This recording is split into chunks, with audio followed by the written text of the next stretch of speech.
Los ángeles caídos rara vez son mencionados en la Biblia debido al hecho de que la gran mayoría de los ángeles en el cielo nunca han caído en desgracia y se han pasado al lado oscuro. Sin embargo, algunos eligieron hacerlo. Antes de discutir lo que dice la Biblia acerca de los ángeles caídos, primero debemos abordar el concepto del libre albedrío de los ángeles. Los ángeles caídos tienen libre albedrío. Antes de profundizar en lo que dice la Biblia sobre los ángeles caídos, recuerda que el cielo fue su hogar eterno en un principio, pero ahora han caído de él.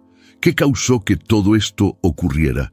Sin embargo, debemos reconocer que los ángeles tienen libre albedrío. Su caída se explica por su libre albedrío. Esto es evidente en el libro de Judas 5:6, nueva versión King James. Pero quiero recordarte, aunque una vez supiste esto, que el Señor, habiendo salvado al pueblo de la tierra de Egipto, después destruyó a aquellos que no creían, y a los ángeles que no guardaron su propio dominio, sino que abandonaron su propia morada, los ha reservado en cadenas eternas, bajo oscuridad, para el juicio del gran día. Según Judas, los ángeles no guardaron su propio dominio. El término dominio propio significa regla o punto de partida. Los ángeles caídos no guardaron su comienzo, lo que significa que no siguieron el camino para el que fueron creados. Los ángeles fueron creados desde el principio para estar en el cielo con Dios, alabándolo y haciendo su voluntad. Al igual que los humanos fueron creados para glorificarlo, pero los humanos fueron creados para vivir en la tierra, no los ángeles. A pesar de esto, estos ángeles abandonaron su comienzo o su punto de partida en el cielo. Eligieron rechazar el plan de Dios para sus vidas al ejercer su libre albedrío.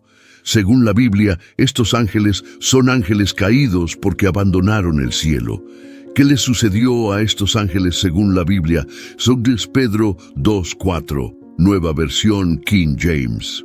Porque si Dios no perdonó a los ángeles que pecaron, sino que los arrojó al infierno y los entregó en cadenas de oscuridad para ser reservados para el juicio. El líder de estos ángeles es Satanás, que se transforma en un ángel de luz. La declaración de Pablo sobre Satanás muestra lo que una vez fue. Es 2 Corintios 11:12-15, nueva versión King James. Pero lo que hago, seguiré haciéndolo, para que corte la oportunidad de aquellos que desean ser considerados como nosotros en las cosas de las cuales presumen. Porque tales son falsos apóstoles, obreros fraudulentos que se transforman a sí mismos en apóstoles de Cristo.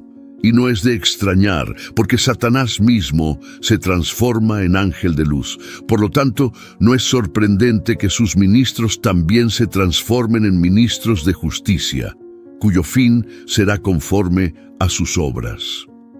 La afirmación de Pablo sobre Satanás muestra exactamente quién era Satanás. Por eso Pablo dice que Satanás mismo se transforma. Es demasiado fácil para Satanás disfrazarse porque alguna vez estuvo del lado de Dios.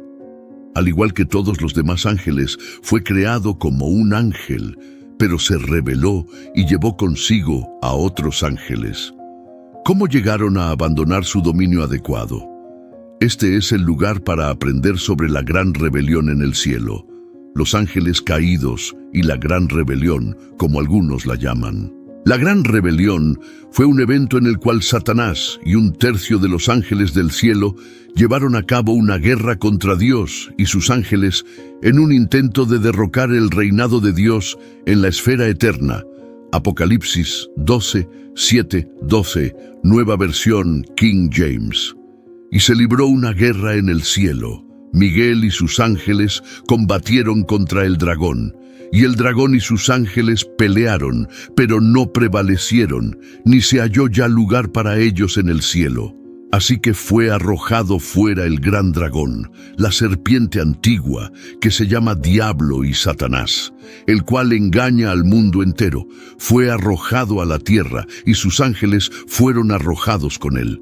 Entonces oí una gran voz en el cielo que decía: Ahora ha venido la salvación, el poder y el reino de nuestro Dios y la autoridad de su Cristo, porque ha sido lanzado fuera el acusador de nuestros hermanos, el que los acusaba delante de nuestro Dios día y noche. Y ellos le han vencido por medio de la sangre del Cordero y de la palabra del testimonio de ellos, y menospreciaron sus vidas hasta la muerte, por lo cual alegraos, cielos, y los que moráis en ellos. Ay de los moradores de la tierra y del mar, porque el diablo ha descendido a vosotros con gran ira, sabiendo que tiene poco tiempo. Según Apocalipsis 12, el dragón, también conocido como el diablo y Satanás, en el versículo 9, luchó contra Miguel, el arcángel y jefe de los ángeles y los ángeles de Dios. El diablo y sus ángeles fueron derrotados por los ángeles de Dios, por lo que el gran dragón fue arrojado y sus ángeles con él. Apocalipsis 12:4 dice que el diablo conspiró contra Dios, su creador, y que él y los ángeles que lo siguieron perdieron la batalla. Según los versículos anteriores de Apocalipsis 12, versículos 1-6, sabemos que 1/3 del anfitrión angelical celestial lo siguió. Apareció en el cielo una gran señal, una mujer vestida del sol, con la luna debajo de sus pies, y sobre su cabeza una corona de 12 estrellas. Y estando encinta, clamaba con dolores de parto, en la angustia del alumbramiento. También apareció otra señal en el cielo, he aquí un gran dragón escarlata que tenía 7 cabezas y 10 cuernos, y en sus cabezas 7 diademas, y su cola arrastraba la 1/3 parte de las estrellas del cielo, y las arrojó sobre la tierra. Y el dragón se paró frente a la mujer que estaba para dar a luz, a fin de devorar a su hijo tan pronto como naciese. Y ella dio a luz un hijo varón, que regirá con vara de hierro a todas las naciones. Y su hijo fue arrebatado para Dios y para su trono. Y la mujer huyó al desierto, donde tiene lugar preparado por Dios, para que allí la sustenten por 1260 días. Su cola, la cola del dragón que es el diablo y Satanás, arrastró la 1/3 parte de las estrellas del cielo y las arrojó a la tierra. Según Apocalipsis 12:4, las estrellas del cielo también se refieren a los ángeles, ya que Jesús describe a Satanás como una estrella fugaz. Lucas 10:17-20, nueva versión King James. Entonces los 70 volvieron con gozo, diciendo: Señor, aún los demonios se nos sujetan en tu nombre. Y les dijo: yo veía a Satanás caer como relámpago del cielo. En este pasaje, Jesús confirma la caída de Satanás del cielo, indicando su rebelión contra Dios y su derrota. Rayos del cielo. Mira, te doy autoridad para pisotear serpientes y escorpiones y sobre todo el poder del enemigo, y nada te hará daño. Sin embargo, no te regocijes en esto de que los espíritus te estén sujetos, sino regocíjate más bien, porque tus nombres están escritos en el cielo. Los discípulos, los 70, están enseñando, predicando y sanando, y luego le dicen a Jesús: Señor, incluso los demonios se nos sujetan en tu nombre, como si eso fuera lo más sorprendente. Jesús es el Señor, así que no debería sorprenderse de ver su poder incluso sobre los demonios.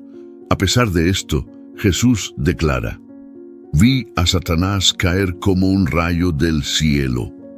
Desde su caída del cielo, Satanás ha maltratado a los humanos, lo que explica el nacimiento de gigantes y el aumento de la posesión demoníaca durante su ministerio. Jesús se encontró con muchos demonios y los demonios sabían quién era Jesús. ¿Cuántos ángeles forman 1/3 del anfitrión angelical? ¿Qué porcentaje del anfitrión angelical es 1/3 de los ángeles? Esa es una pregunta que puede que nunca tenga una respuesta definitiva, pero podemos deducirlo al examinar lo que dice la Biblia sobre cuántos ángeles estamos tratando. Hemos conocido a algunos ángeles en las Escrituras, incluyendo a Gabriel, Miguel, los dos ángeles que descendieron a Sodoma, los ángeles que descendieron para quitar la piedra en la resurrección de Jesús, y así sucesivamente. En Génesis 28 leemos acerca de muchos ángeles en el cielo cuando Dios promete bendecir a Jacob y cumplir la promesa que el Señor Dios hizo a su abuelo Abraham. Génesis 28, 10, 17, nueva versión King James. Jacob salió de Beerseba y se dirigió hacia Harán. Llegó a cierto lugar y pasó la noche allí porque ya se había puesto el sol. Tomó una de las piedras del lugar, la puso como cabecera y se acostó a dormir en ese lugar. Tuvo un sueño.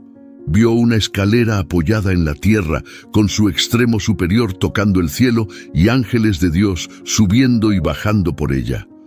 A su lado estaba el Señor que le dijo: «Yo soy el Señor, el Dios de tu abuelo Abraham y el Dios de tu padre Isaac. La tierra en la que estás acostado te la daré a ti y a tus descendientes. Tu descendencia será tan numerosa como el polvo de la tierra. Y te extenderás al oeste y al este, al norte y al sur, y todas las familias de la tierra serán bendecidas por medio de ti y de tus descendientes. Estoy contigo, te protegeré por donde quiera que vayas y volveré a traerte a esta tierra. No te dejaré hasta que haya cumplido lo que te he prometido». Cuando Jacob se despertó de su sueño, exclamó: «Ciertamente el Señor está en este lugar y yo no lo sabía». Tuvo miedo y dijo: «Qué asombroso es este lugar. Esto no es otra cosa que la casa de Dios. Esta es la puerta del cielo». En el sueño de Jacob ve a los ángeles subiendo y bajando por la escalera celestial que él llama Betel, que significa casa de Dios. Según el sueño de Jacob, hay una gran cantidad de ángeles. Este es un buen punto de partida para determinar cuántos ángeles existen en total y cuántos comprende un tercio. Mateo 26:53 nos acerca a una estimación, pero aún nos deja con más preguntas. Leamos lo que Jesús tiene que decir. Mateo 26:47-54, nueva versión King James. Mientras aún hablaba, llegó Judas, uno de los 12, y con él una gran multitud con espadas y palos, enviada por los principales sacerdotes y los ancianos del pueblo. El traidor les había dado esta señal: «Aquel a quien yo bese, ese es, prendedlo». Y enseguida se acercó a Jesús, diciendo: «Salve, maestro», y lo besó. Jesús le dijo: «Amigo, ¿a qué has venido?». Entonces se acercaron y echaron mano a Jesús y lo prendieron. Pero uno de los que estaban con Jesús extendió la mano y sacó su espada, hirió al siervo del sumo sacerdote y le quitó la oreja. Jesús entonces le dijo: «Vuelve tu espada a su lugar, porque todos los que tomen espada, a espada perecerán. ¿O piensas que no puedo rogar a mi Padre y Él me pondría de inmediato a disposición más de 12 legiones de ángeles? ¿Cómo entonces se cumplirían las Escrituras que dicen que así debe suceder?». En Mateo 26:53, Jesús menciona más de 12 legiones de ángeles que Dios Padre podría enviar en su ayuda. Aunque la palabra «más» indica que esta cifra es solo un anticipo del número exacto, seguimos preguntándonos qué es una legión. En ese momento, una legión se definía como 620 hombres, por lo que al considerar que Jesús menciona 12 legiones de ángeles, podemos calcular un número multiplicando el número de soldados por legión por 12. 6.820 hombres en una legión multiplicados por 12 legiones angélicas igualan 81.912 soldados. Hemos visto que Jesús afirma que el Padre podría enviar al menos 82.000 ángeles en su ayuda la noche que fue arrestado. Este es el único lugar en las Escrituras donde encontramos un número tan grande de ángeles, pero nos dice que hay más de 81.000 ángeles en el cielo, incluyendo ángeles caídos y el infierno como juicio. ¿Qué sucede después de que los ángeles caídos abandonan el cielo en Apocalipsis 12? Son arrojados a la tierra, mientras que 2 Pedro 2 dice que son arrojados al infierno. ¿Cómo conciliamos estos dos pasajes? Ya sabemos que el infierno fue creado para el diablo y sus ángeles. Mateo 25:31, 24:30, nueva versión King James. Cuando el Hijo del Hombre venga en su gloria y todos los ángeles santos con él, entonces se sentará en su trono de gloria. Las naciones serán reunidas delante de él y él los separará uno de otro, como el pastor divide las ovejas de los cabritos, y pondrá las ovejas a su derecha y los cabritos a su izquierda. Entonces el rey dirá a los de su derecha: vengan, benditos de mi Padre, hereden el reino preparado para ustedes desde la fundación del mundo. Porque tuve hambre y ustedes me dieron de comer, tuve sed y ustedes me dieron de beber, fui forastero y ustedes me recibieron en su casa, estuve desnudo y me vistieron, enfermo y me visitaron, estuve en prisión y vinieron a mí. Entonces los justos le responderán diciendo: Señor, ¿cuándo te vimos hambriento y te alimentamos, o sediento y te dimos de beber? ¿Cuándo te vimos como forastero y te recibimos, o desnudo y te vestimos? ¿Cuándo te vimos enfermo o en prisión y fuimos a visitarte? Y el rey les responderá: de cierto les digo que en cuanto lo hicieron a uno de estos mis hermanos más pequeños, a mí lo hicieron. Luego también dirá a los de su izquierda: apártense de mí, malditos, al fuego eterno preparado para el diablo y sus ángeles. Porque tuve hambre y no me dieron de comer, tuve sed y no me dieron de beber, fui forastero y no me recibieron, estuve desnudo y no me vistieron, enfermo y en prisión y no me visitaron. Según Mateo 25:41, el fuego eterno, infierno, fue preparado para el diablo y sus ángeles. En otras palabras, el infierno nunca fue destinado para una sola persona, aunque Judas y otros sin duda terminarán allí al final.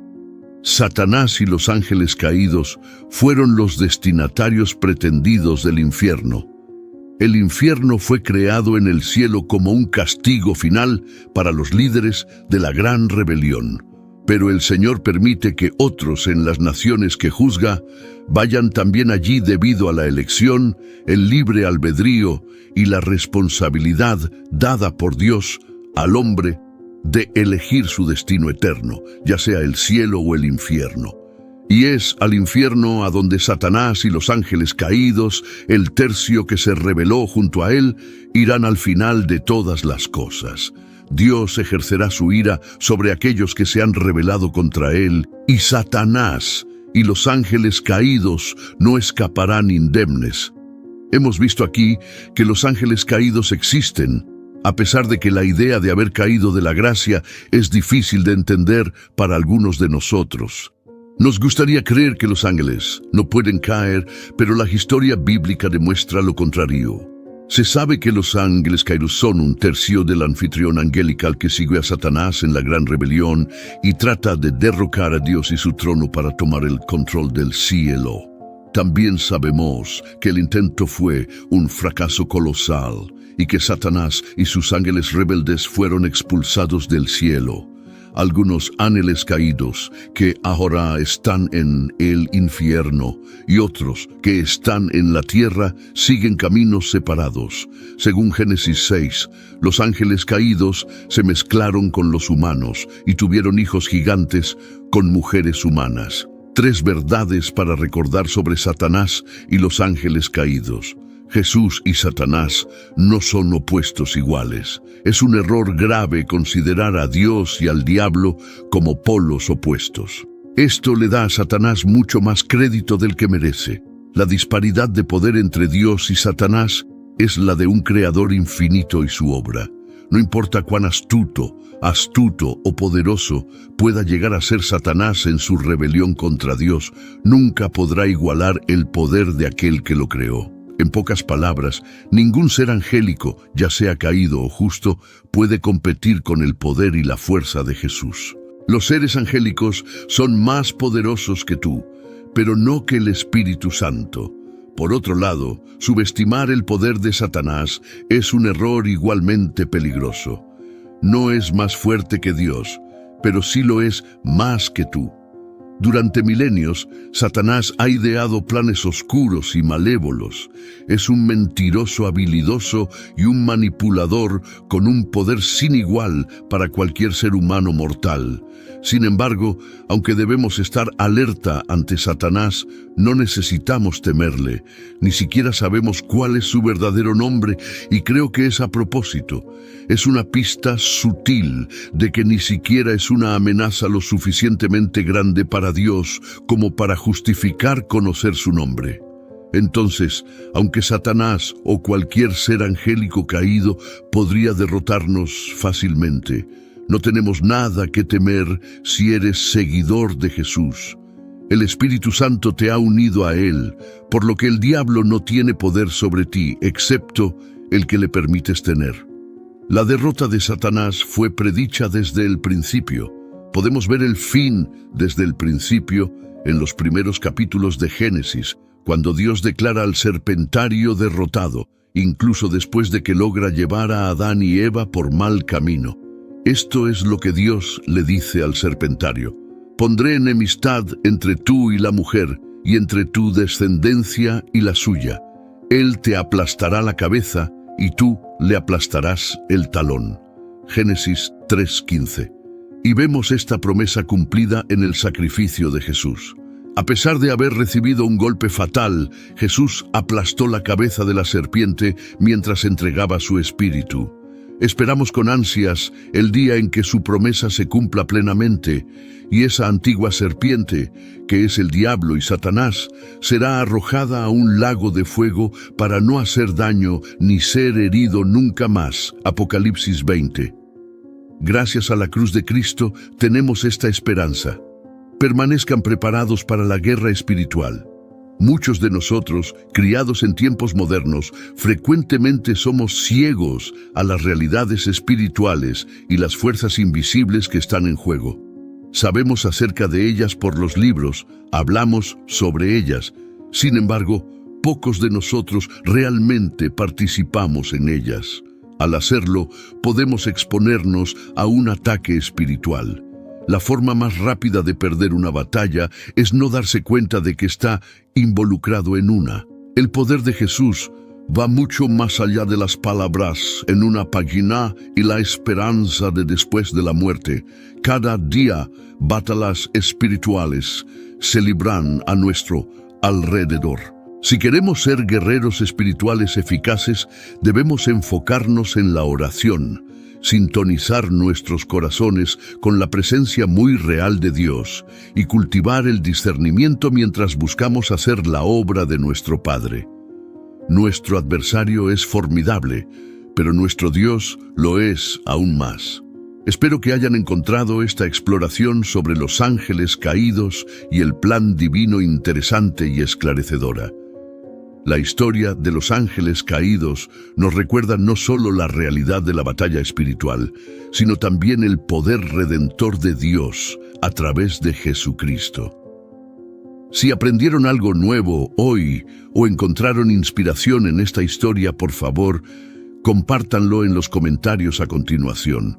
Nos encantaría escuchar sus reflexiones y pensamientos. Si este video les fue útil, por favor, dejen su me gusta y no olviden suscribirse al canal para obtener más contenidos fascinantes y educativos.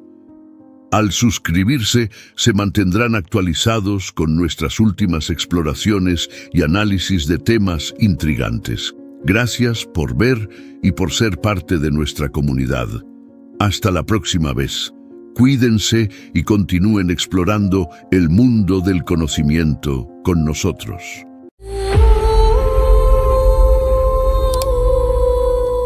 Lo que hará el anticristo en 2024 es impactante. Hay un sentido palpable de urgencia en el aire. Es claro para todos los que creen en la línea profética de Dios que el reloj está marcando el tiempo, y es esencial. El mundo, sin lugar a dudas, se encuentra en una encrucijada donde se desarrolla la línea profética de Dios, y debido a las señales de los tiempos en los que vivimos, la urgencia en nuestros corazones debe reflejar la urgencia de los tiempos. Hay un cambio evidente ocurriendo en nuestro mundo, y un mensaje que no debemos ignorar.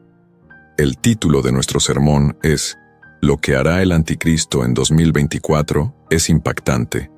Puede sonar sorprendente e incluso inquietante, pero es imperativo que abordemos este tema con mentes y corazones abiertos. Como creyentes, no solo es nuestro deber, sino también nuestro llamado, discernir las señales de los tiempos y entender la batalla espiritual que se libra en nuestro mundo hoy en día. El propósito de nuestro sermón hoy es doble: llamar su atención sobre la presencia muy real del espíritu del anticristo en medio de nosotros, y arrojar luz sobre cómo este espíritu está preparando el terreno para lo que podría ser una serie impactante de eventos en el año 2024. Nos encontramos en una encrucijada en la historia, donde las mareas de oscuridad y engaño están aumentando, y el reloj avanza hacia lo que podría ser un momento crítico en la historia humana. Para establecer una base bíblica para nuestro sermón, volvamos a las palabras inspiradas del apóstol Juan, que se encuentran en las primeras y segundas epístolas de Juan. En 1 Juan 4:3, leemos estas palabras: «Pero todo espíritu que no confiesa a Jesús no es de Dios, sino del anticristo, del cual ya habéis oído que viene, y que ahora ya está en el mundo». Notemos la verdad profunda transmitida en este verso. El espíritu del anticristo no es simplemente una amenaza futura, es una realidad presente que ya está trabajando en nuestro mundo. Hay un movimiento en esta tierra del espíritu del anticristo. Está sucediendo en nuestras naciones, en nuestras instituciones, en la televisión, en las películas e incluso en nuestros vecindarios locales. Existe un verdadero espíritu del anticristo. A menudo, como cristianos, estamos preocupados por el anticristo, el hombre. Sí, el anticristo vendrá como un hombre real, un hombre de carne y hueso. Pero lo que necesitan saber y recordar es que antes de que se revele en el escenario mundial, antes de que dé un paso al frente y tome el centro del escenario, su espíritu ya está trabajando en el mundo, activamente en acción. Así como ustedes están llenos del Espíritu Santo, hay personas que están genuinamente llenas del espíritu del anticristo. Están guiadas y dirigidas por su espíritu. No necesitan ser teólogos para ver el espíritu del anticristo tomando el control del mundo secular. En 1 Juan 2:18, Juan nos advierte: «Hijitos, ya es el último tiempo, y según vosotros oísteis que el anticristo viene, así ahora han surgido muchos anticristos. Por esto conocemos que es el último tiempo».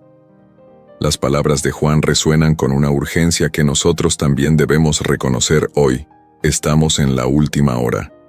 Nos dice que incluso en su tiempo había muchos anticristos, aquellos que se oponían a Cristo y buscaban apartar a las personas de su verdad. Ahora pueden preguntarse, ¿por qué es esencial enfocarse en el espíritu del anticristo en lugar de obsesionarse con un individuo específico? La razón es clara. Al entender el espíritu que se opone a Cristo, podemos reconocer mejor sus manifestaciones en el mundo que nos rodea. Podemos discernir las señales de los tiempos no especulando sobre la identidad de una figura en particular, sino observando el aumento de la ilegalidad, el deterioro moral y el engaño que caracterizan nuestra era. ¿Qué hará el espíritu del anticristo en 2024? En esencia, lo que hará el espíritu del anticristo en 2024 es una continuación de lo que ha estado haciendo desde el comienzo de la última hora de la que habla el apóstol Juan. Habrá una clara aceleración en el rechazo de la verdad y una aceptación de la oscuridad. En los últimos 15 años, hemos visto una clara aceleración en el rechazo de la verdad, y esto solo continuará en 2024. El espíritu del anticristo, en su núcleo, está en contra de la verdad. Jesucristo es la verdad.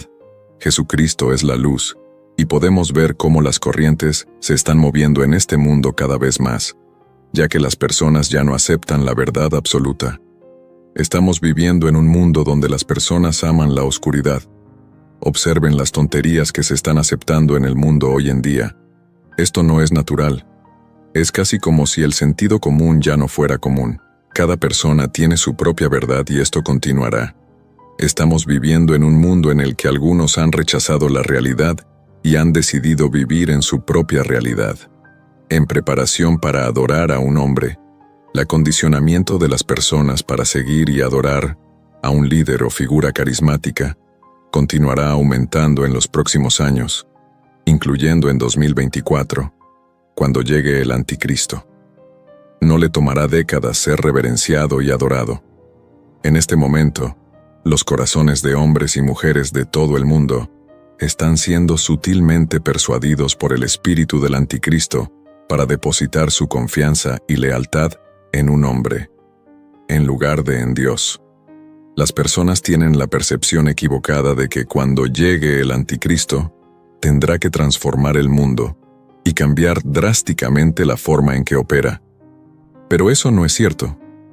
Cuando el Anticristo aparezca y tome el centro del escenario en la sociedad, el mundo ya estará preparado para él. Desafortunadamente, este mismo espíritu del Anticristo está presente en muchas iglesias y entre muchos feligreses. Observen las malas conductas que ocurren en algunas iglesias. Observen la inmoralidad presente en algunos entornos religiosos. Numerosas iglesias parecen estar energizadas y dirigidas por el mismo espíritu del Anticristo. Puede ser incómodo de escuchar, pero si el Anticristo apareciera hoy y comenzara su reinado, hay iglesias que lo abrazarían. No solo lo aceptarían, sino que lo respaldarían. No solo lo respaldarían, sino que también tomarían su marca y lo adorarían. ¿Por qué? Porque están influenciados por su espíritu, que ya está activo en el mundo, allanando el camino para su aparición. Si el Anticristo estuviera aquí hoy, hay personas que conocen que lo aceptarían y aceptarían su marca. A menudo subestimamos la influencia y actividad del espíritu del Anticristo en nuestro mundo. 3. El espíritu del Anticristo acercará al mundo a la aceptación de la marca. El concepto de la marca de la bestia, como se menciona en el libro de Apocalipsis, es un recordatorio inquietante de las profundidades de engaño que el espíritu del Anticristo puede lograr. Aunque no podemos predecir la forma exacta que tomará la marca, las tendencias sociales sugieren que las personas pueden volverse cada vez más propensas a la idea de aceptar una marca o sistema que les otorgue acceso a bienes, servicios y privilegios. Esta aceptación gradual puede hacer que las personas sean más susceptibles a comprometer su fe y lealtad a Cristo por conveniencia y ganancia mundana.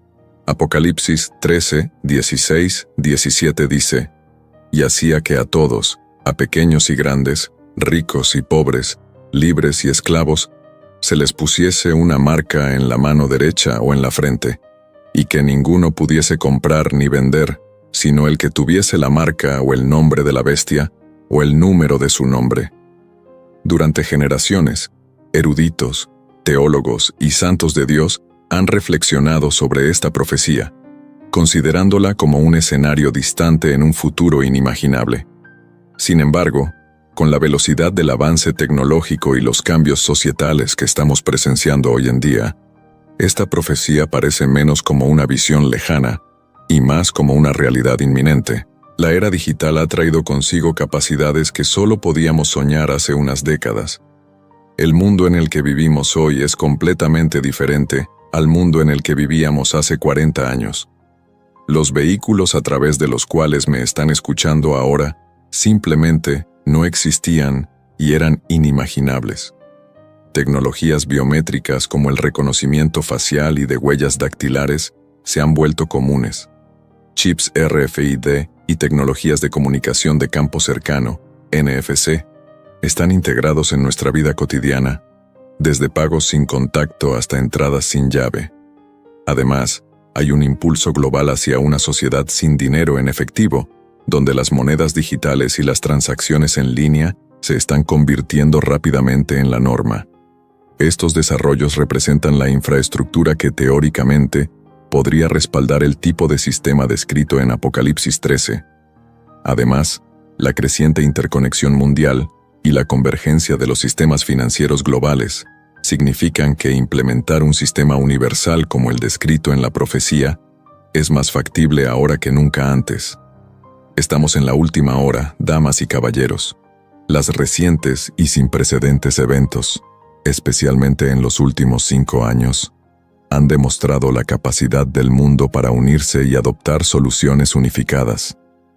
Esta unidad, aunque prometedora en muchos aspectos, también prepara el escenario para un líder o sistema mundial singular para ejercer la influencia descrita en Apocalipsis.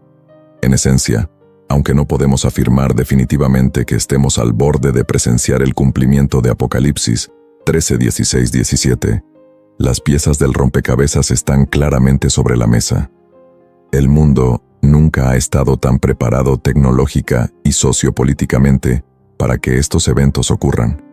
Esto es un recordatorio sobrio de la relevancia atemporal de las antiguas profecías y la necesidad de estar vigilantes en estos tiempos cambiantes. El espíritu del anticristo en 2024 continuará trabajando hacia este objetivo. 4. El aumento del pecado y la ilegalidad en la profecía bíblica. Uno de los títulos que destaca prominentemente en la profecía bíblica es el hombre de la ilegalidad. Esta descripción proporciona información sobre el carácter y la naturaleza de una figura del fin de los tiempos que se opone fuertemente al orden divino y la ley de Dios. Este título pinta la imagen de una persona que encarna el caos, la rebelión y un desprecio flagrante por la justicia. El hombre de la ilegalidad es, en muchas interpretaciones, sinónimo del anticristo, una figura que se profetiza surgirá en los últimos tiempos, guiando al mundo por el camino equivocado con su engaño y carisma. La creciente ilegalidad observada en el mundo de hoy es un testimonio de la influencia omnipresente del espíritu del anticristo a medida que las sociedades se alejan de los estándares divinos y los valores bíblicos. El espíritu que impulsa a la humanidad hacia la ilegalidad gana impulso a medida que los tiempos en que vivimos reflejan las profecías, mostrando un claro aumento en la desobediencia contra los absolutos morales y la verdad espiritual. El caos, la decadencia moral y la rebelión intensificada contra el orden divino son etapas preparatorias para la manifestación final del anticristo. A medida que avanzamos hacia 2024, la trayectoria parece clara. A medida que el espíritu del anticristo se arraiga aún más, podemos anticipar un aumento en la ilegalidad en todo el mundo. Este espíritu, ya activo e influyente, continuará socavando los límites morales, facilitando un clima propicio para el surgimiento del anticristo. Al aprovechar las vulnerabilidades sociales y capitalizar la predisposición de la humanidad hacia el pecado, el espíritu del anticristo está preparando el terreno para un futuro donde la ilegalidad no sea la excepción, sino la norma. Cuando observamos el mundo hoy en día, presenciamos un creciente alejamiento de los valores morales y éticos. Las líneas entre lo correcto y lo incorrecto parecen difuminarse a medida que las normas sociales se apartan de los principios establecidos en la palabra de Dios. En 2024, esta tendencia es probable que se intensifique, lo que llevará a un aumento en la ilegalidad que desafiará los mismos fundamentos de la sociedad civil. El espíritu del anticristo prospera en un ambiente donde prevalece el relativismo moral, lo que facilita que las personas racionalicen comportamientos que son una clara desobediencia a los mandamientos de Dios. El espíritu del anticristo no está esperando una fecha futura para hacerse conocer, ya está activo y próspero hoy. Observen los males del pasado, la maldad que hemos leído en las Escrituras. No son solo historias del pasado, se están manifestando ante nuestros propios ojos. Han escuchado las historias de Sodoma y Gomorra, ciudades tan malvadas que atrajeron el juicio ardiente de Dios.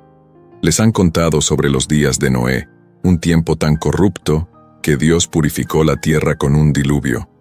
¿Y quién puede olvidar a Babilonia, la personificación del orgullo humano, la arrogancia y la desafío contra el Altísimo? Ahora, escúchenme bien. Los pecados, la maldad, las depravaciones de esos tiempos no desaparecieron en el aire. Han resucitado, se han renovado y se han vuelto a empaquetar para nuestro tiempo. El mundo moderno, mis amigos, es un crisol de cada cosa vil que alguna vez desafió a Dios. Es como si el diablo tomara un poco de cada una de esas épocas de la historia, las mezclara para crear el mundo en el que vivimos ahora. No se dejen engañar, no hemos progresado, hemos retrocedido. El pecado puede usar una máscara diferente, pero su rostro es el mismo.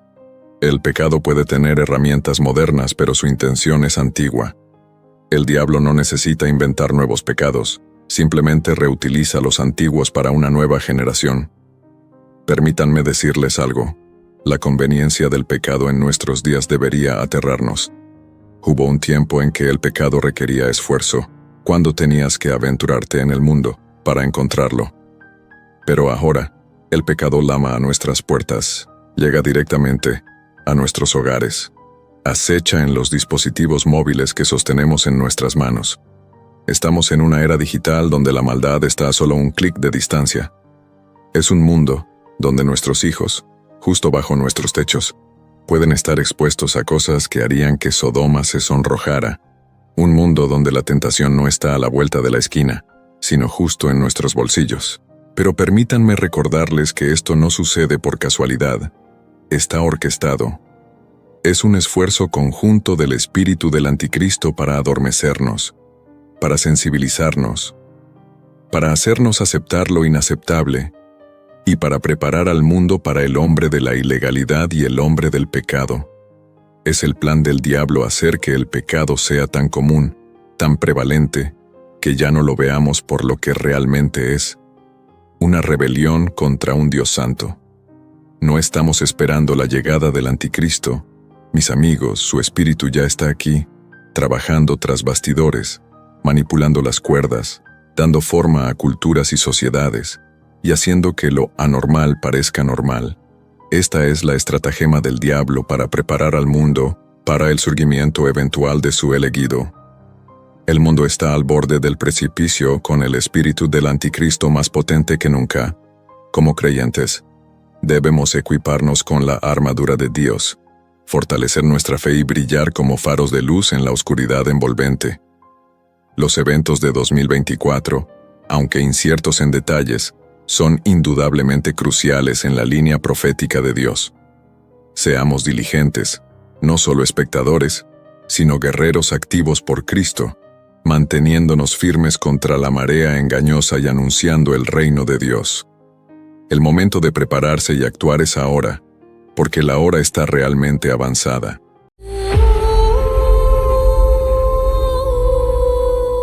Entre las antiguas páginas de la Biblia se esconden secretos ocultos y misterios que despiertan la curiosidad y el temor. Los ángeles, seres celestiales de poder y sabiduría, desempeñan un papel intrigante en las escrituras sagradas. Sin embargo, existe un grupo de ángeles que permanecen envueltos en un velo de misterio y enigma: los Ophanini, los ángeles más misteriosos en la Biblia. En el Antiguo Testamento, los ángeles son mencionados 108 veces. El libro de Génesis relata instancias de ángeles interviniendo en las vidas de Abraham y Jacob. En el libro del Éxodo, Moisés también encontró ángeles durante el periodo de peregrinación en el desierto. En total, la palabra ángeles o ángel aparece en el libro de la ley y en los escritos de Moisés 32 veces. Los ángeles de Dios nos son presentados en las Escrituras como las huestes del cielo. Son seres reales, no figuras míticas u opiniones. Son personalidades espirituales que tienen un impacto físico en el mundo. Al igual que el mundo demoníaco, el mundo angelical también está oculto. Quizás no podamos tocarlos, pero los ángeles tocan a las personas. No podemos lidiar con ellos, pero pueden destruir reyes. Esto nos lleva a los ángeles más misteriosos en la Biblia, los Ophanini. ¿Qué son los Ophanini? El término Ophanini en el antiguo hebreo se refiere a ruedas. El singular es Ophan. Claro, las ruedas se mencionan varias veces en el Antiguo Testamento y los Ophanini pueden referirse a ruedas normales en un carro o carreta. Pero lo que particularmente nos interesa son las ruedas en el trono de Dios mencionadas en la visión de Ezequiel. ¿Quién era Ezequiel? Este profeta que tuvo esa visión asombrosa vivió durante uno de los momentos más difíciles de la historia de Judá, específicamente durante el exilio babilónico. Esto podría indicar la razón detrás de su nombre, que significa Dios fortalece. Ezequiel fue uno de los 10.000 prisioneros capturados de Jerusalén durante la conquista de Nabucodonosor en el año 597 a.C. Profetizó muy probablemente en Babilonia para los exiliados en los asentamientos junto al río Quebar. El ministerio de Ezequiel fue absolutamente necesario para los exiliados. Para aquellos que creían y obedecían sus palabras, había esperanza de vida. Pero para los demás, estaba garantizado el juicio. El ministerio de Ezequiel demostró que Dios seguía comunicándose con ellos, incluso en tiempos de juicio severo. Aunque fueron castigados, no fueron abandonados. Mientras Jeremías hablaba en Jerusalén, otra voz predicaba a los exiliados en Babilonia para informarles sobre los planes de Dios. Ambas voces eran igualmente poderosas. Ezequiel vio a los Ofanini durante su exilio cuando Dios se le apareció.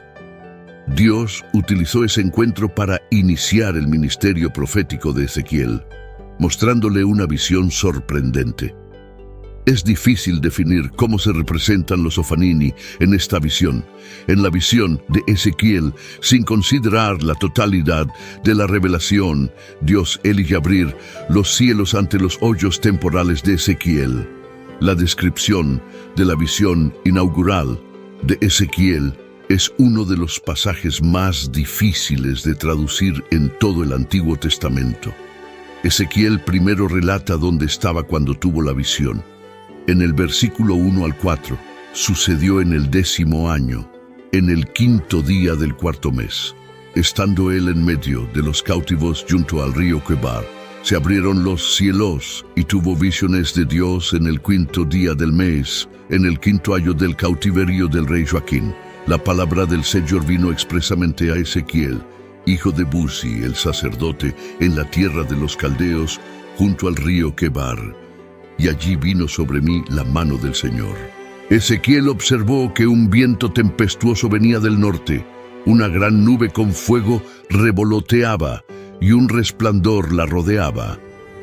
Del medio de la nube, algo como el brillo del ámbar, intentaba poner en palabras algo que no podía ser explicado claramente.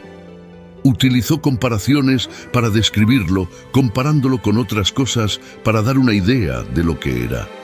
Leemos la frase, algo como el brillo del ámbar en medio del fuego. Ezequiel percibió una nube oscura y amenazadora de relámpagos y fuego acercándose desde el norte.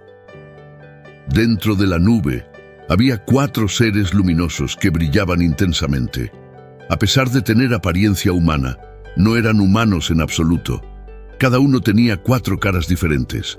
Una cara humana, una cara de león, una cara de buey y una cara de águila. El profeta no registró sus nombres en Ezequiel 1, donde comenzó el relato de su visión, pero en el capítulo 10 fueron identificados como querubines. En el versículo 5 al 7, en medio de ellos había algo parecido a seres vivientes, y esta era su apariencia. Tenían forma humana, cada uno tenía 4 caras y 4 alas. Sus piernas eran rectas y sus pies parecían cascos de becerro, resplandecientes como bronce pulido. Ezequiel vio y describió estas criaturas con términos familiares antes de presenciar a los Ofanini. Identificó a estas criaturas como querubines, un grupo de seres celestiales creados por Dios. Son los primeros en la jerarquía angelical, en aparecer en la Biblia, inmediatamente después de la caída de Adán y Eva de la gracia. No sabemos cómo reaccionó Adán al presenciar por primera vez a estos gloriosos querubines en la historia humana. Tal vez asombro, miedo y maravilla vengan a la mente. En Éxodo 25, Moisés recibió instrucciones específicas y detalladas sobre cómo hacer varios artículos de mobiliario que se usarían en el tabernáculo. El arca del pacto y el propiciatorio, donde Dios prometía encontrarse y comunicarse con Moisés, fueron los primeros en ser detallados. ¡Qué visión impresionante debe haber sido! Los querubines asociados a la misma presencia de Dios. Y aquí, Ezequiel ve a los querubines en la presencia de Dios. Constantemente glorifican a Dios. Aunque los artistas han pintado a los querubines, el plural de querubín, como pequeñas criaturas angélicas y regordetas, la Biblia los describe como asistentes del trono de Dios y ejecutores de su voluntad. En Ezequiel 1, versículos 8 y 10, debajo de sus alas, en las 4 caras, cada uno tenía manos de hombre, y las 4 tenían alas. Y el aspecto de sus caras era el siguiente: las 4 alas estaban juntas, y sus caras no se volvían cuando caminaban, pero cada uno de ellos avanzaba con la apariencia de sus rostros, uno humano, posiblemente representando inteligencia, uno de león, representando fuerza, uno de buey, representando servicio, y uno de águila, representando elevación. Estas criaturas tenían alas y estaban listas para ir a donde el Espíritu las llevase. El Señor quería que Ezequiel comprendiera que Él está en todas partes. Aunque Ezequiel se encontrara en una tierra de cautiverio, no estaba solo. Dios estaba con él. Como creyentes en Dios, podemos encontrar consuelo en el hecho de que Él siempre está con nosotros, sin importar dónde estemos o qué desafíos enfrentemos. La idea de que Dios está presente en todas partes nos brinda paz mental, sabiendo que siempre está con nosotros. En Ezequiel 1, 11 y 14 se describen sus rostros y alas. Cada uno tenía 2 alas que tocaban las de otro ser y 2 cubrían su cuerpo. Estos seres avanzaban en línea recta, sin necesidad de voltearse, mientras estaban en medio de los seres vivientes. Había algo que parecía brasas de fuego ardente, como antorchas, moviéndose entre ellos. El fuego era brillante y relampagueaba, y los seres vivientes corrían de un lado a otro como relámpagos. Después de ver a los querubines, Ezequiel también vio las ruedas, similares a las ruedas de un carro. La mejor manera de imaginar lo que Ezequiel vio es pensar en un giroscopio. Estaba describiendo algo que podía moverse en cualquier dirección sin necesidad de girar. Es importante tener en cuenta que Ezequiel estaba tratando de describir algo indescriptible. En el versículo 15 y 21, mientras observaba a los seres vivientes, vio una rueda en tierra junto a cada uno de los 4 seres. La apariencia y el trabajo de estas ruedas eran como el brillo del crisólito. Todas tenían la misma forma y parecía como si una rueda estuviera dentro de la otra. Cuando se movían lo hacían en cualquiera de las 4 direcciones sin necesidad de girar. Sus bordes eran altos e impresionantes y estaban llenos de ojos alrededor. Cada vez que los seres vivientes se movían, las ruedas se movían con ellos, y cada vez que se levantaban del suelo, las ruedas también se levantaban. A donde quiera que el espíritu estuviera a punto de ir, iban en esa dirección, y las ruedas se levantaban en consecuencia, ya que el espíritu de los seres vivientes estaba en las ruedas. Ezequiel continuó describiendo la interacción constante entre las ruedas y los querubines. Donde quiera que los querubines fueran, las ruedas los seguían. Ezequiel afirmó que el Espíritu de Dios se manifestaba en todo esto que estaba ocurriendo. También estaba observando la omnisciencia de Dios. Los múltiples ojos que vio representaban el conocimiento completo de Dios. Él ve y sabe todo. Este poderoso libro comienza con una visión. Ezequiel recibe una revelación de Dios sobre 4 figuras angelicales en esta visión. Dios llama al profeta para ser su portavoz y vigilante de los hebreos exiliados. Esta visión es la primera de 4 en el libro. Ezequiel describe esta primera visión en detalles vívidos. Como todos los líderes eficaces, él hablaba claramente. Un pastor alguna vez dijo que si estás confundido en el púlpito, Ezequiel proporcionó visiones a través de analogías y luego aplicó esas visiones. Comunicó una imagen y luego compartió su perspectiva. Las visiones divinas siempre ayudan a un líder y a las personas a moverse en la dirección correcta. Una visión divina también parece incluir estos componentes. El espíritu de los seres vivientes estaba en las ruedas, de modo que los seres se movían en la dirección en que las ruedas se movían. Fue realmente una visión impresionante, con las grandes ruedas, las criaturas vivientes, el fuego ardiente y los ojos en los bordes de las ruedas. Esta imagen marcante representa la providencia de Dios, siempre en acción, proyectando con complejidad, nunca errando y nunca retrasándose. Lo que Ezequiel describe en este pasaje es difícil de visualizar en su totalidad. Presumiblemente es la imagen de un magnífico trono de Dios, una escena de movimiento y actividad continua, no solo por parte de las criaturas vivientes, sino también por parte del propio trono de Dios. La sensación es que las ruedas y su funcionamiento podían moverse en cualquier dirección, pero no había caos ni desorden en sus movimientos. Un comentarista bíblico popular afirmó que, como una esfera, podían moverse en cualquier dirección sin necesidad de un mecanismo de dirección. En Ezequiel 1:22 al 28, sobre las cabezas de las criaturas vivientes había algo parecido a un firmamento, con un brillo increíble como el del cristal extendido sobre ellas. Las alas estaban desplegadas una hacia la otra, y cada una tenía también 2 alas, produciendo un sonido como el de muchas aguas cuando se movían, semejante a la voz del Todopoderoso, el sonido de una multitud, como el ruido de un campamento militar. Cada vez que se detenían, vallaban las alas, y una voz provenía de encima del firmamento que estaba sobre sus cabezas. Cuando se detenían y vallaban las alas, se veía algo similar a un trono sobre el firmamento, con apariencia de lapislázuli. Sobre lo que parecía un trono en lo alto, había una figura semejante a un hombre. Desde la cintura para arriba, tenía algo como metal brillante, como fuego alrededor de él, y desde la cintura para abajo, algo como fuego, con un resplandor alrededor de él, semejante al arco iris que aparece en las nubes en un día lluvioso. Esta era la apariencia de la semejanza de la gloria del Señor. Cuando vi esto, caí rostro en tierra y escuché una voz que hablaba. Finalmente, Ezequiel vio la cámara en el cielo e intentó describir las visiones y los sonidos de la criatura. Luego, se dio cuenta de un trono ocupado por alguien con apariencia humana, pero que se asemejaba más a las llamas que a la materia física. Solo imagina la gloria y el esplendor que había. Ezequiel vio un arco iris alrededor del trono de Dios. Dios le dio a Noé el arco iris como promesa después del diluvio. Juan vio el arco iris antes de la tormenta.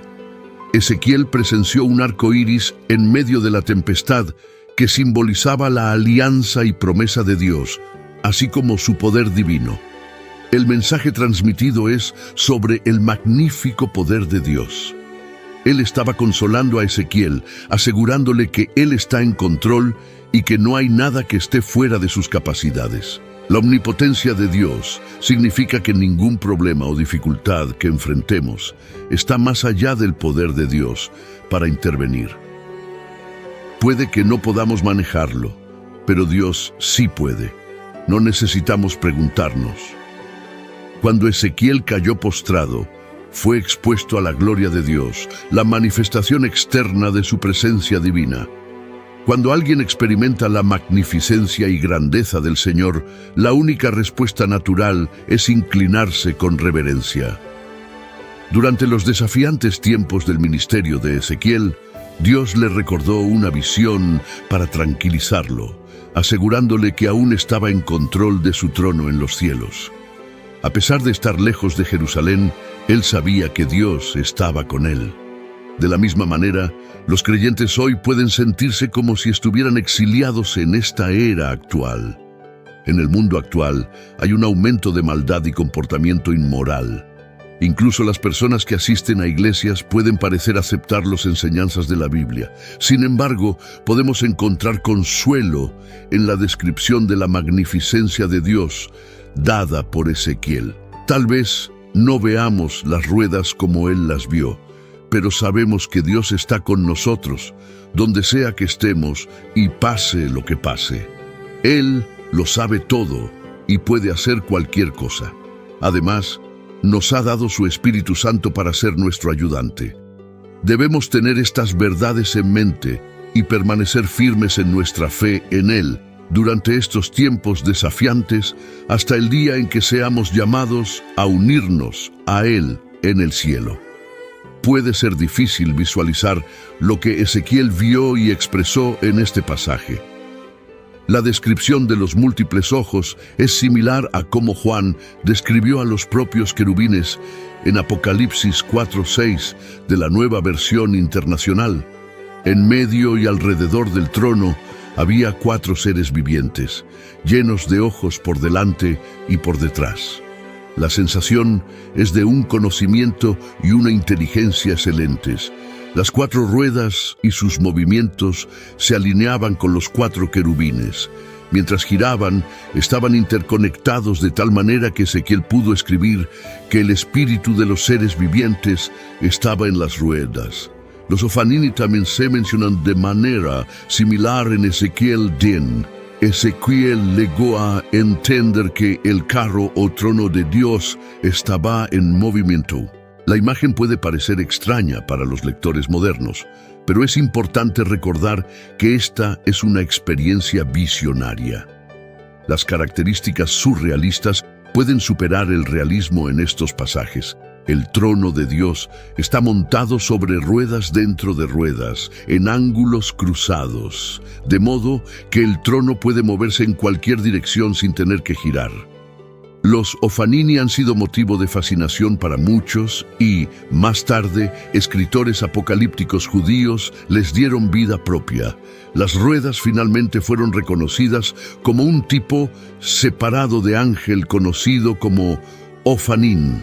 Algunos se refieren a los Ofanini como ángeles, aunque no hay una sola mención de ellos en las Escrituras como criaturas angelicales. Sin embargo, escritores apócrifos judíos los clasificaron como una clase de ángel y los incluyeron en su jerarquía de ángeles junto con otros seres celestiales.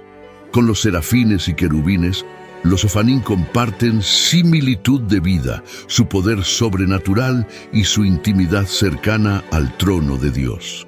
Estos seres no mencionan simplemente un mecanismo final para mostrar la gloria de Dios a Ezequiel y a todos los creyentes que algún día se encontrarán con una visión renovada del reino de Dios. Lo que los Ofanín revelan sobre Dios, tanto en apariencia como en funcionamiento, es asombroso. Los Ofanín que aparecen en la visión de Ezequiel demuestran el dominio absoluto de Dios sobre todo el cosmos. Las ruedas multidireccionales sirven como un recordatorio constante de que el Dios al que servimos es omnipresente, es decir, puede estar en todas partes todo el tiempo, así como el Espíritu de Dios guía a los querubines. El mismo Espíritu habita en los Ofanín, y los ojos que cubren las ruedas y los querubines simbolizan la omnisciencia de Dios. Él ve todo y sabe todo. Es importante para los cristianos conocer el reino sobrenatural. Efesios 6, 11, 12 nos dice: pónganse toda la armadura de Dios para que puedan hacer frente a las artimañas del diablo. Porque nuestra lucha no es contra seres humanos, sino contra poderes y autoridades, contra los dominadores de este mundo de tinieblas, contra las fuerzas espirituales del mal en las regiones celestiales. Dios desea que los creyentes estén conscientes del mundo más allá de lo que nuestros ojos temporales pueden ver, para que, en el poderoso poder del Señor, estemos preparados para enfrentar las artimañas que el enemigo ha preparado. En la sociedad actual, el extremismo está presente. Por un lado, hay creyentes que minimizan las partes sobrenaturales de su fe, insistiendo en mantener una visión naturalista caracterizada por una dependencia exclusiva en las verdades doctrinales para la vida cotidiana. Por otro lado, hay personas tan obsesionadas con el mundo espiritual debido a su fascinación que son de poca ayuda en la tierra. Primero, asegurémonos de que nuestros ojos estén abiertos a la realidad de la situación. Cuando un siervo estaba aterrorizado por el enemigo a su alrededor, el profeta dijo al joven: «No tengas miedo». Turno Reyes 6:16. El mundo en el que vivimos no puede considerarse nuestro hogar. Hay un mundo que no podemos ver, pero está lleno de conflictos por nuestras almas. Cuando decidimos investigar la Biblia y buscar la perspectiva de Dios sobre lo sobrenatural, nos acercamos al establecimiento del reino de Dios. Ezequiel tuvo claramente una visión, y Dios consistentemente le proporcionó visiones inusuales que lo llevaron a hablar de manera inusual, desde manos y rollos descendiendo del cielo hasta 4 abominaciones cometidas en el templo: vides, águilas, leones, huesos secos y fuego. Ezequiel tenía imágenes extrañas pero memorables. Estas imágenes a menudo venían con interpretación divina e instrucciones sobre cómo debía comunicar la palabra de Dios al pueblo. Ezequiel siguió de cerca el axioma del liderazgo sobre visión: ver claramente, mostrar de manera creativa y decir constantemente. A pesar de la respuesta del pueblo, Ezequiel permaneció firme en sus convicciones y valores fundamentales. El término «hijo del hombre» se usó aproximadamente 90 veces para referirse a Ezequiel y enfatiza que él es solo un mensajero del soberano divino del universo, que planificó todos los eventos que iban a suceder y que no podían ser detenidos. Ezequiel era un comunicador habilidoso que alentaba a las personas a escucharlo y a involucrarse en asuntos importantes. Era conocido por su creatividad, a menudo incorporando recursos visuales y actuaciones dramáticas para transmitir su mensaje. Obedecía prontamente las instrucciones del Señor, incluso cuando muchas de las acciones simbólicas que Dios le pidió que llevara a cabo parecían extrañas o embarazosas. Su ministerio dinámico le ganó el respeto, la atención y la admiración de los ancianos de Judá. A pesar de los esfuerzos de Ezequiel por presentar una visión para su generación, ellos escuchaban, pero se negaban a actuar de acuerdo con sus palabras, lo que lo dejaba decepcionado. Se esforzó por compartir su mensaje, pero permaneció firme en sus convicciones y valores fundamentales. Lamentablemente, nadie actuó según las advertencias de Ezequiel, dadas por Dios. Ezequiel era un vigilante convocado para alertar al pueblo sobre el peligro inminente si no se arrepentían. Así como un vigilante que avista un ejército aproximándose, aconseja a las personas prepararse o enfrentar la destrucción. Dios se describe a sí mismo para Ezequiel como aquel que proporciona las palabras correctas. Es el director de este gran drama que Ezequiel representa. Él es el autor del guión que Ezequiel debe leer al pueblo y es el autor que cierra el telón cuando la obra termina, un final en forma del ejército babilónico invasor, cuando ya es demasiado tarde para que las personas descubran que la obra no es simplemente una representación. El propósito de los ángeles, en primer lugar, es cumplir la palabra de Dios.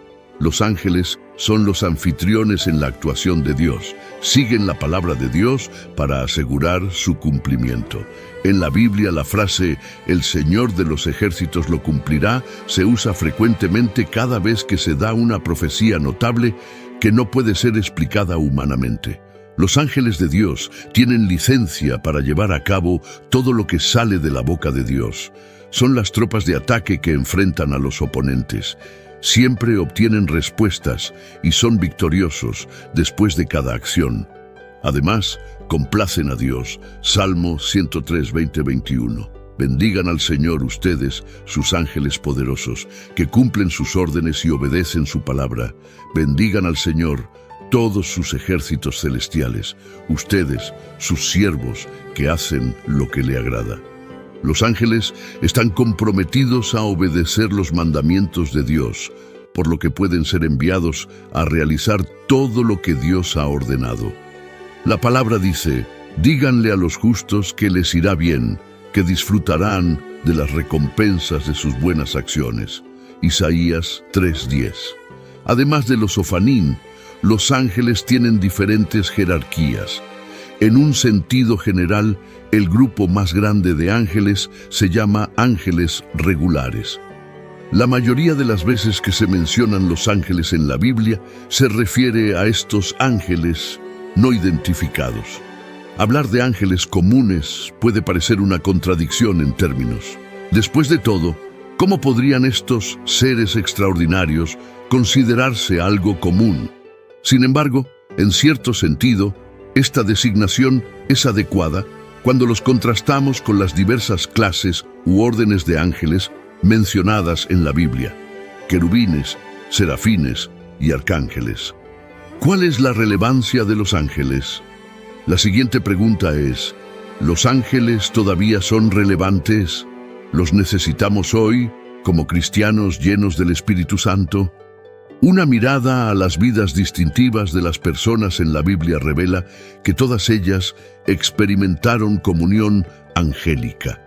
Casi ninguna persona distinguida en las Escrituras careció de una prueba física real de comunión angélica. Dios dijo: yo, el Señor, no cambio. Por eso ustedes, descendientes de Jacob, no han sido destruidos. Malaquías 13:6. Por lo tanto, lo que Él hizo ayer, todavía lo hace hoy. El texto expone claramente la relevancia continua de los ángeles en la obra de Dios hoy en día. Los ángeles son considerados una parte esencial e indispensable del plan divino para los redimidos. La unción no reemplaza los servicios de los ángeles. Incluso Jesús, nacido del Espíritu Santo y ungido por Él, necesitaba la asistencia de los ángeles.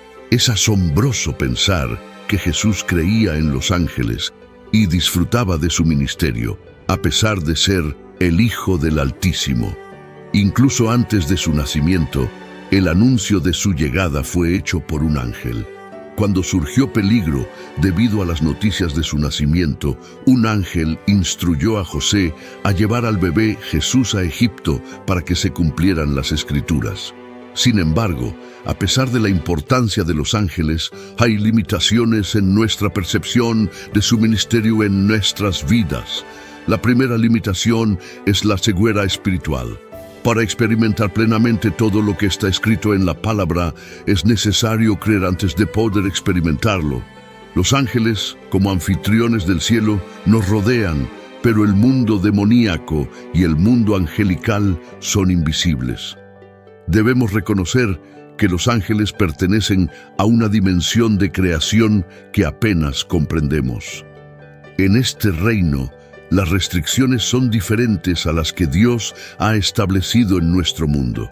Dios ha otorgado a los ángeles un conocimiento y una movilidad superiores a los de los seres humanos. La Biblia nos informa que los ángeles, como los hombres, también fueron creados por Dios. El reino de los ángeles es tan vasto como la creación de Dios. La Biblia menciona a los ángeles directa o indirectamente casi 300 veces, cubriendo el Antiguo y el Nuevo Testamento. Aunque los ángeles, incluyendo a los Ofanim, nunca se llaman la atención a sí mismos, atribuyen la gloria a Dios y transmiten su mensaje a los oyentes como la palabra de entrega y sustento de la más alta orden. A pesar de su gloria, los seres celestiales se desvanecen ante la indescriptible gloria que reside en nuestro Cordero Celestial, el Señor de la Gloria, ante el cual todo el poder en el cielo y en la tierra se inclina en adoración santa y exaltada. En la visión de Ezequiel 1, las ruedas representan la naturaleza divina de Dios mediante un poderoso y magnético movimiento y acción. Dios aparece en un trono que se asemeja a un carro, y su gloria es suprema y está presente en todo el universo. La revelación enfatiza su unidad y coordinación. Aunque la visión puede ser aterradora, retrata la magnificencia y el esplendor de Dios que se manifestó ante Ezequiel y los israelitas durante el cautiverio babilónico. Les recordó su santidad y poder como Señor de toda la creación. El mensaje era claro. A pesar de que su pueblo estaba en el exilio y su nación estaba a punto de ser destruida, Dios seguía en el trono y podía manejar todas las situaciones. La lección para hoy es que Dios, a través de su maravillosa providencia, está constantemente trabajando en su plan invisible en los asuntos de todas las naciones. Su plan está intrincadamente diseñado, siempre preciso y nunca retrasado. Romanos 8:28. En este video, titulado La verdadera historia de los ángeles en la Biblia, exploraremos el fascinante destino de los ángeles caídos en la tierra. Analizaremos pasajes clave que nos revelan la batalla cósmica entre las fuerzas del bien y del mal, la caída de Lucifer y su influencia entre otros ángeles.